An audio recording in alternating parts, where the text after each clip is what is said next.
Welcome to Pesona Wisata. Kali ini aku akan ajak kalian ke salah satu perkebunan kopi tertua yang ada di Blitar dan melihat bangunan bernuansa Belanda yang menjadikan tempat ini berbeda dengan wisata lain di Kabupaten Blitar. Di sini kita akan lihat bagaimana kopi diolah dan sejarah yang ada di tempat ini. Di mana lagi kalau bukan di Kebun Kopi Karanganyar.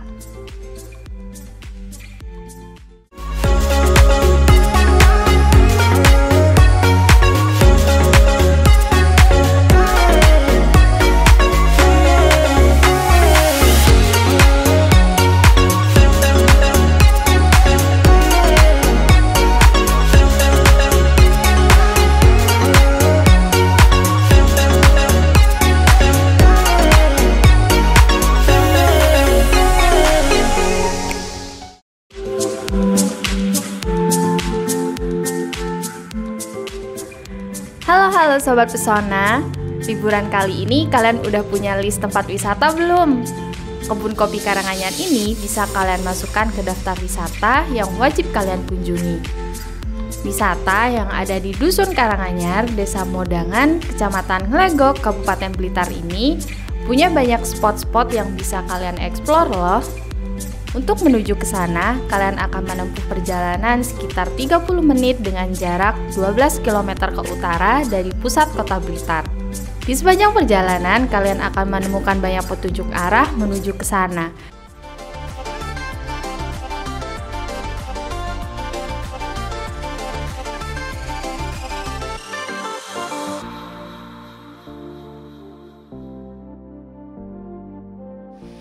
Halo Sobat Pesona, setelah tadi kita melewati perjalanan yang cukup panjang ya, akhirnya kita sampai juga di Kebun Kopi Karanganyar.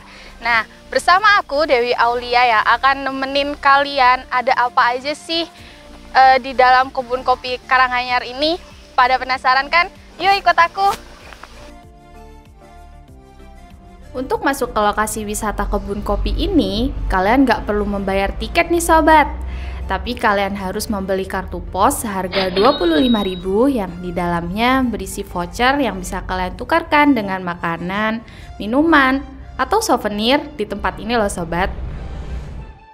Kebun kopi yang berlokasi di Karanganyar ini berdiri pada tahun 1874 atau 71 tahun sebelum Indonesia merdeka dan dikelola oleh pihak Belanda yang saat itu tengah menjajah tanah air.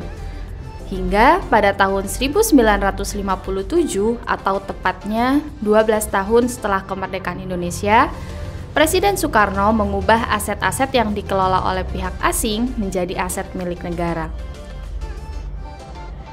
Dengan potensi sejarah yang dimiliki, pengelola membuka perkebunan di Karanganyar sebagai tujuan wisata dengan brand The Karanganyar atau juga dikenal dengan nama Kebun Kopi Karanganyar.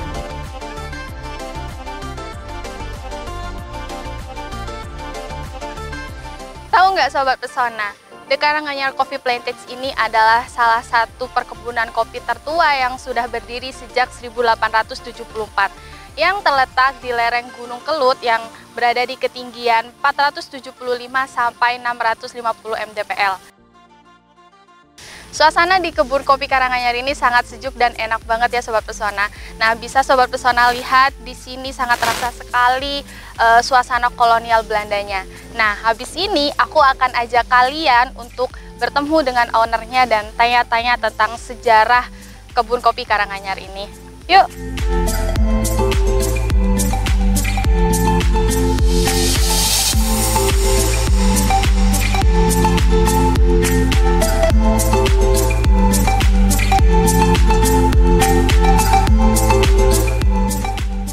Halo Sobat, saat ini saya sudah bersama dengan owner Kebun Kopi Karanganyar bersama Mas Bima. Apa kabar Mas? Baik-baik. Saya Dewi, boleh tanya-tanya dikit nggak Mas? Monggo. Jadi boleh diceritain dikit nggak sejarah Kebun Kopi Karanganyar ini gimana? Kalau perkebunan Karanganyar ini kan didirikan atau dibuka pertama kali tahun 1874 oleh Belanda ya, perusahaan Belanda. dan memang selama puluhan tahun itu dikelola oleh perusahaan Belanda yang namanya Kultur Mai Karanganyar. Nah, setelah itu zaman penjajahan Jepang, kondisinya agak morat-marit. Nah, kemudian setelah kemerdekaan, setelah Indonesia merdeka, sempat dikelola lagi oleh perusahaan Belanda. Tapi ternyata tidak terlalu lama mengelolanya, dan mereka nggak lama juga kok. Kemudian mereka cabut, mungkin karena lihat ini nggak prospek lagi apa bagaimana ya. Karena kita udah merdeka ya, beda sama masa waktu penjajahan ya.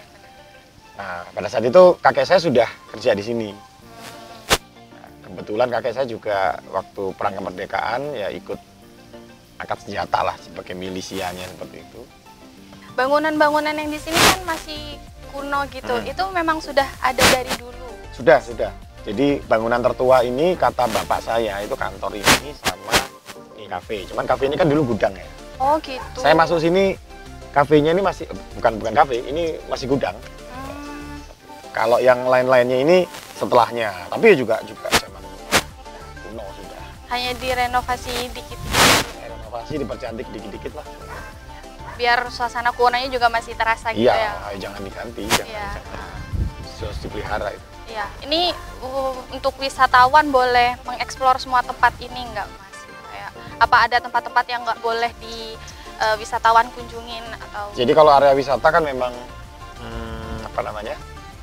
Ada area wisata tertentu ya, gitu kan. Kayak masuk ke perkebunan yang dalam, sebetulnya bukannya nggak boleh gitu, takutnya kesasar gitu loh. Oh iya, terlalu luas. Iya, kesasar. Terus, nah kalau di kantor ya bisanya dari depan. Kalau di dalam nanti ganggu orang yang kerja.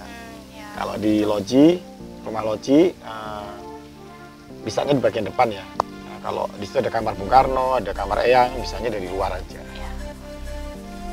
Ya, makasih banyak Mas Bima. Ya, sama-sama.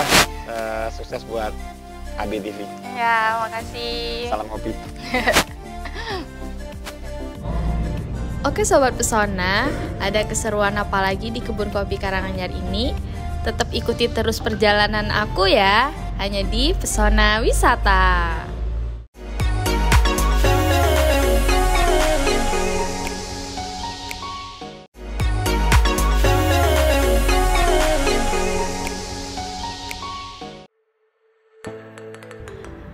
Perkebunan kopi Karanganyar ini dikelola oleh pihak swasta PT Harta Mulia. Luas kawasan The Karanganyar Coffee Plantage mencapai 250 hektar dengan komoditi utama cengkeh, durian, ketela, dan tentunya kopi. Di kebun kopi Karanganyar ini nggak cuma ada fasilitas untuk orang-orang dewasa aja loh sobat. Anak kecil pun dapat menikmati suasana di kebun kopi Karanganyar. Karena di sini ada tempat bermain anak-anak yang bisa dibilang cukup lengkap.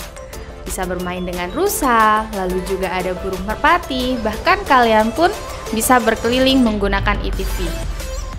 Selain bisa berwisata sejarah, anak kecil juga bisa merasakan wisata alam di sini.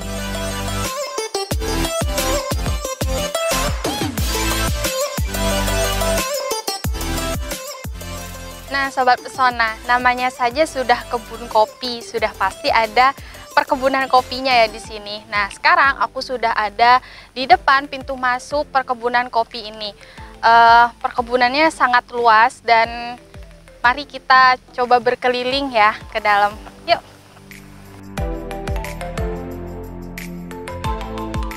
Nah, Sobat, di situ ada bapak-bapak yang sedang beraktivitas. Mungkin kita bisa ngobrol sebentar ya, tanya-tanya tentang perkebunan kopi ini.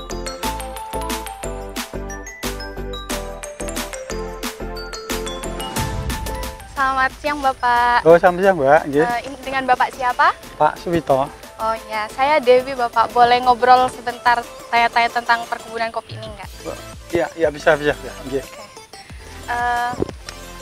Di sini berapa luasnya Pak perkebunan kopi? Luasan perkebunannya 223 380 223 sekian. Sekali ya, Bapak. Ada jenis tanaman kopi apa saja yang ditanam? Yang ditanam ini jenisnya kopinya yang karena kopi itu kan pasti syarat tubuh ya, terutama ketinggian tempat. Oh ya. Nah, karena sebenarnya kopi itu kan ada Arabica, ada Robusta, ada Excelsa, dan Liberica dan sebagainya. Tapi karena ketinggian kita di sini terendah 400, tertinggi 650 dpl, otomatis yang cocok untuk di sini pasti jenis kopi Robusta. Ya, ini di sini ada 2 jenis yang kita tanam, jenis kopi Robusta dan kopi Arabica. Kopi Excelsa. Iya, Excelsa. Nah, cara membedakan tanamannya itu gimana, Pak? Kan terlihat sama aja gitu. Kalau secara umum kopi yang paling enak dibedakan antara kopi Robusta dan kopi Excelsa itu yang pertama dari daunnya, Mbak. Daunnya itu kalau kopi Robusta itu kan daunnya sedang, ya, sedang seperti ini. Kalau yang Excelsa itu daunnya lebar, tebal, ya, dan apa itu pohonnya itu kokoh dan lebih kokoh daripada ini. Ya, itu antara lain. Dan juga dari sisi buahnya, kalau kopi Robusta ini masa panen kan 1 tahun 1 kali.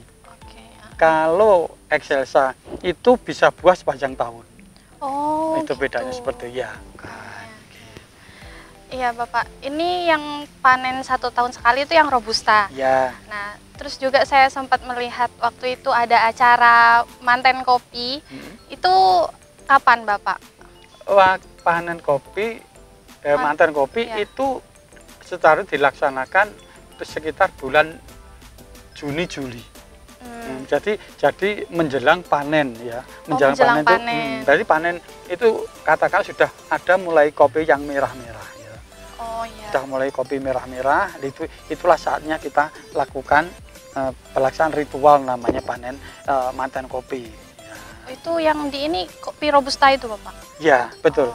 Kan kita mayoritas kopinya ini kopi kopi Robusta. Sedangkan kopi Excelsa itu sebenarnya dulu kan peruntukannya itu kita peruntukan untuk batang bawah. Ya.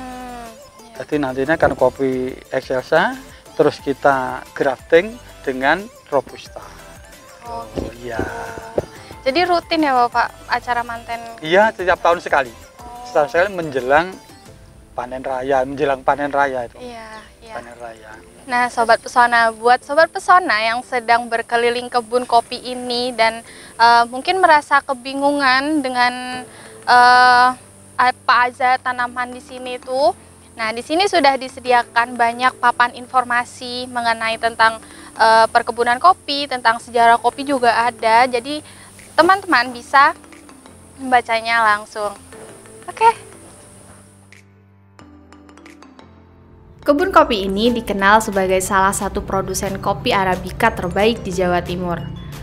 Kopi yang diproduksi di sini memiliki rasa dan aroma yang khas, yang menjadikannya sangat populer di kalangan pecinta kopi. Di Karanganyar Coffee Plantage didedikasikan untuk produksi kopi berkualitas tinggi. Kebun ini menggunakan metode pertanian yang ramah lingkungan dan memastikan bahwa tanaman kopi di sini ditanam, dipelihara, dan dipanen dengan sangat hati-hati.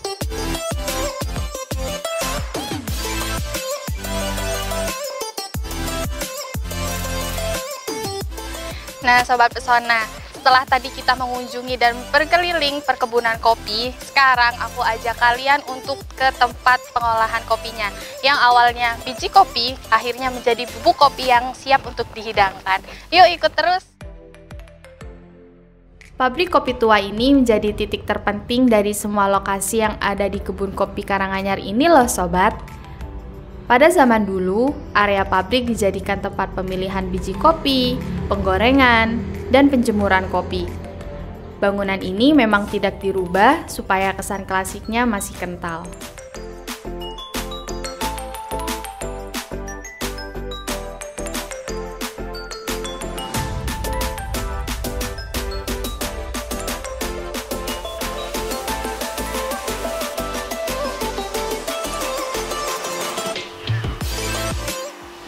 Sobat Pesona, sekarang aku sudah ada di tempat pengolahan kopinya nih. Mau tahu nggak gimana proses pengolahan kopi yang ada di sini? Mau tahu? Yuk, ikuti terus.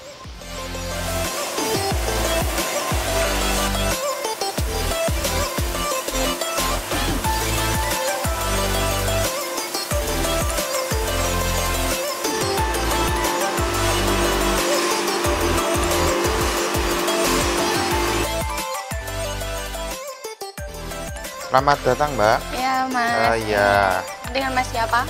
saya Mas Lutfi. Oh. Ya, Mas Lutfi di sini bagian apa? saya bagian marketing produksi, bagian penjualan, pemasaran juga.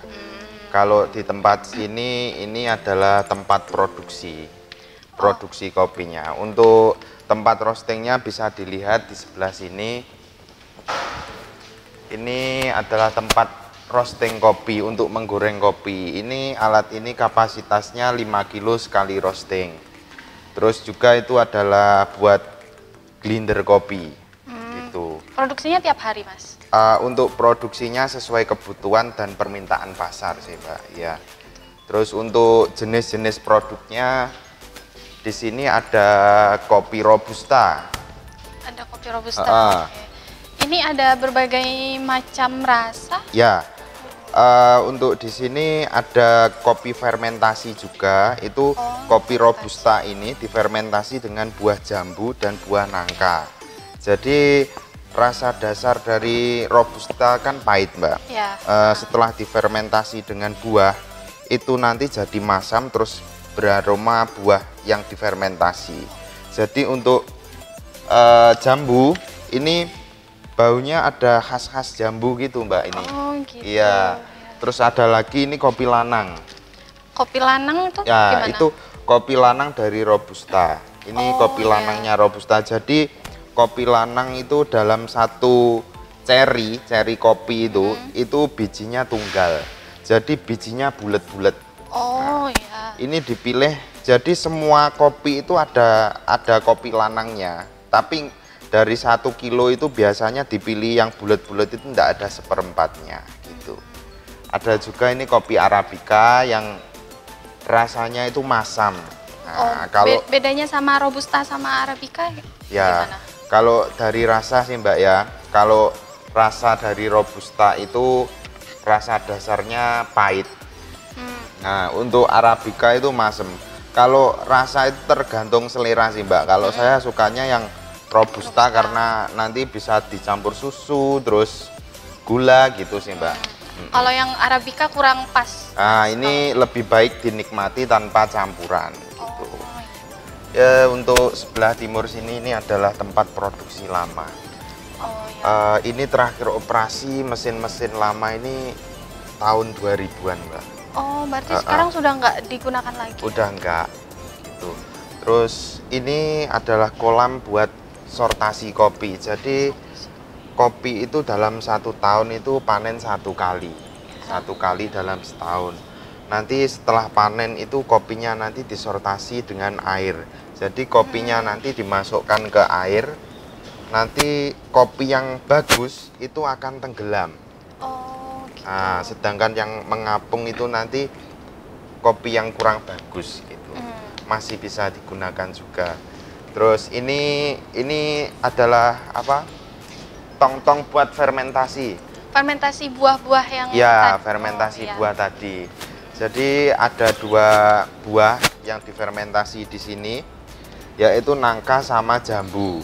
Berapa lama, Mas, fermentasinya? Itu sekitar 2 minggu, Mbak. Jadi dari prosesnya itu kopi disortasi, terus nanti dijemur. Ya. Penjemuran itu kurang lebih 20 hari. Itu penjemuran beserta kulitnya. Penjemuran seperti yang di depan. Ya, ya. tapi masih dalam bentuk gelondong. Nah, nanti setelah dijemur itu jadi gelondong kering. Nah, untuk penyimpanan kopi paling awet itu adalah dalam bentuk gelondong kering. Jadi bisa tahan sampai 1 tahun lebih. Gitu. Nanti kalau butuh baru dikeluarkan dari gudang, diselip. Nanti hasilnya bentuknya green bean. Nah, green bean itu nanti yang akan Fermentasi. difermentasi gitu.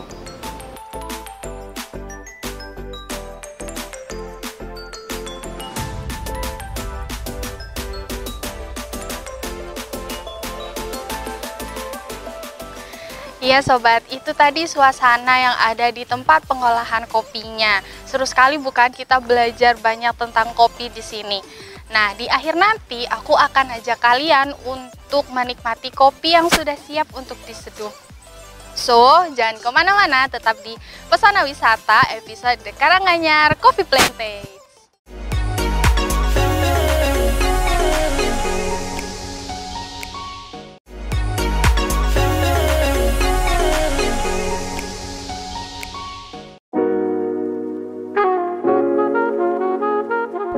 Masih di Pesona Wisata. Gimana sobat? Setelah berkeliling tadi, apakah kalian sudah jatuh cinta dengan tempat ini? Tempat ini cocok sekali untuk kalian yang hobi berfoto loh. Seluruh tempat ini sangat instagramable, jadi jangan khawatir, kalian tidak akan kekurangan stok foto untuk mempercantik media sosial kalian.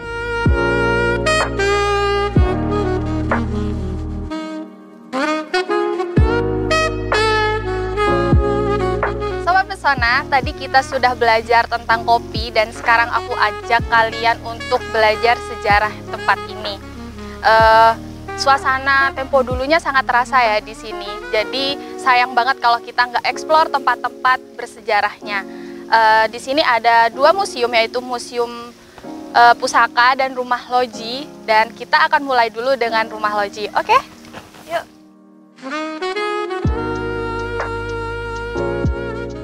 Bangunan rumah loji ini dulunya adalah rumah tinggal dari sang pemilik perkebunan, yaitu Pak Deni Rushadi. Berisikan barang-barang peninggalan keluarga pemilik kebun kopi yang pernah didiami keluarga Belanda. Daya tarik rumah loji ini adanya kamar proklamator disertai barang-barang peninggalannya, mulai dari tempat tidur, almari, keris, dan topi. Ternyata masih ada keunikan lain berupa pintu 806. Pintu ini adalah pintu kamar Bung Karno yang didapat dari Palelangan Hotel Indonesia. Lalu juga ada ruangan cukup luas yang digunakan untuk menerima tamu. Di ruangan ini terpajang gambar pengelola kebun kopi dari masa ke masa. Tak cuma itu, ternyata berbagai lukisan tua pun ikut menghiasi ruangan ini.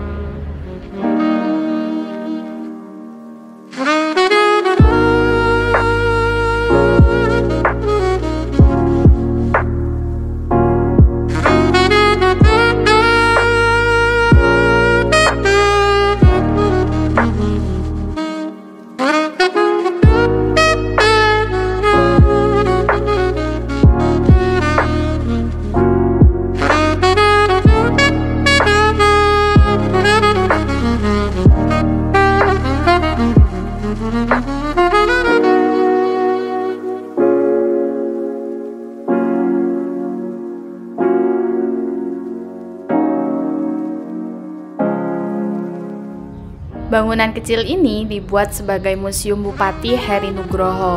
Museum ini menyimpan barang-barang milik Bapak Heri Nugroho ketika masih menjabat sebagai Bupati Blitar. Barang-barang itu berupa ruang kerja, lengkap dengan meja dan kursi, seragam saat menjabat, serta beberapa sertifikat, cendera mata, penghargaan, dan foto dokumentasi Bupati Heri Nugroho. Museum ini dibuka setelah selesai masa baktinya.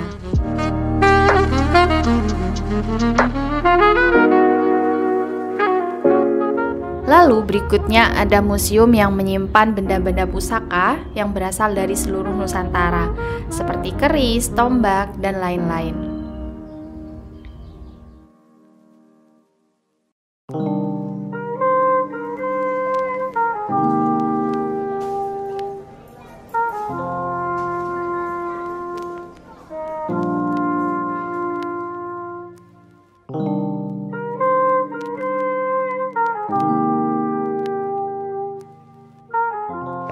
Sobat Pesona, di tempat ini juga ada penyewaan baju Belanda gitu loh.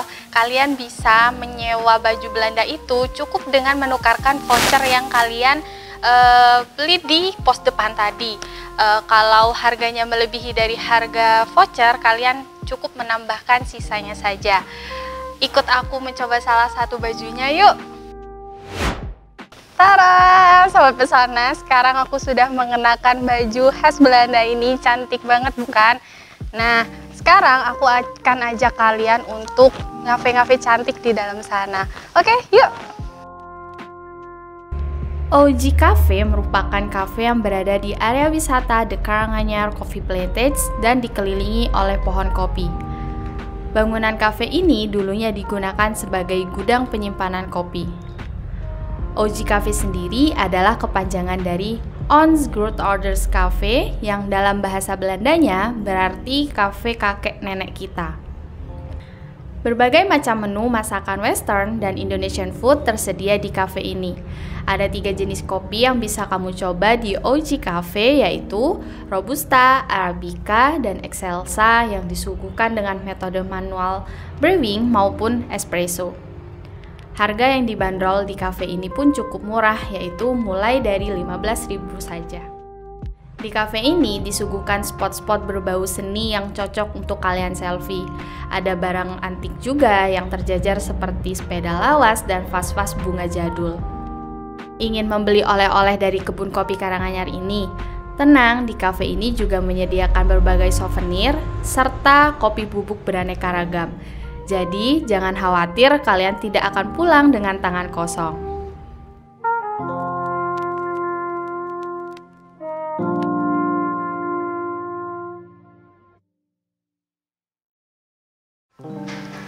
Sobat Pesona, tadi kita sudah berkeliling tempat ini mulai dari bermain dengan burung merpati, lalu pergi ke perkebunan kopinya, lalu juga pergi ke tempat pengolahan kopinya.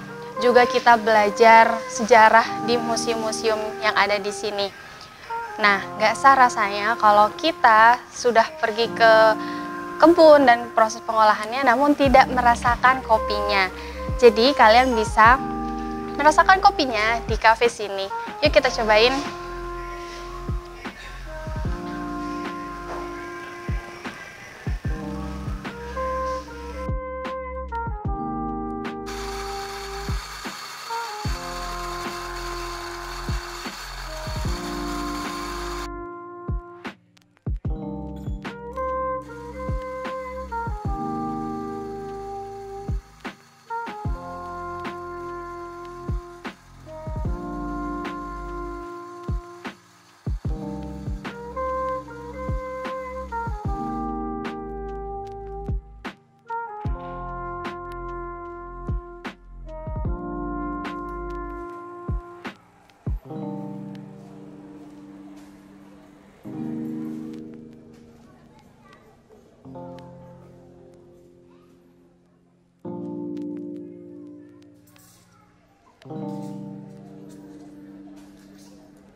Tempat ini the real healing sambil belajar. Kalian bisa healing tapi juga sambil belajar sejarah-sejarah yang ada di sini.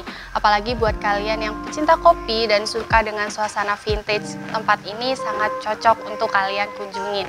Jadi jangan lupa saksikan terus Pesona Wisata hanya di ABTV.